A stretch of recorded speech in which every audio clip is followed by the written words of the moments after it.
So when we think about trust in the marketplace, we're usually thinking about trust between the buyer and the seller. And do I trust you enough to give you money so that when you give me a product or when you provide a service that it's going to be good? But there's another level of trust that exists in exchange relationship, and that's trust in the context in which the exchange occurs. There's a lot of research on the relationship between institutional trust and individual trust.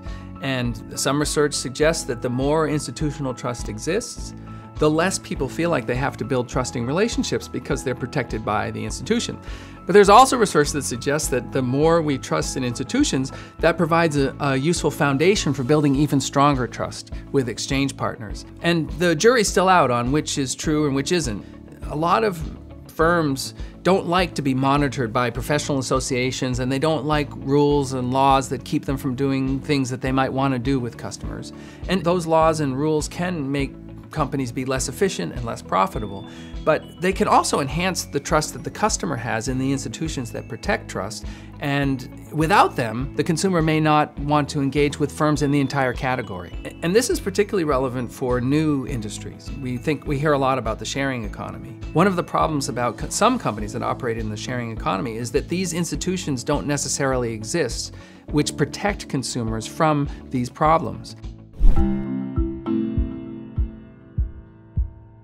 Based on the research that I've done with a colleague in the mountain climbing industry, it seems that as consumers, when we're going about our daily decision-making process, we sometimes are willing to place faith in institutions without necessarily knowing what those institutions do and without investigating. And so they think that when they contract with a mountain climbing guide because they're certified by XYZ, that they have certain characteristics.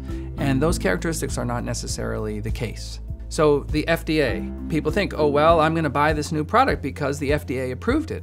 But there are lots of people who think the FDA is not very trustworthy. And there are reasons to maybe think that in certain product categories. But many people still sort of almost, without thinking about it, it makes things easy. As I mentioned, institutional trust makes things easy for consumers. They believe, okay, well, I can trust this when that trust is misplaced.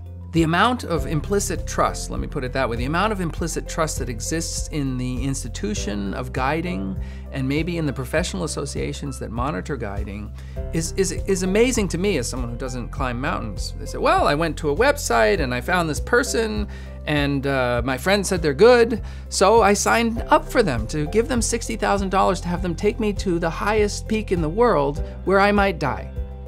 And they're still willing to place trust, right?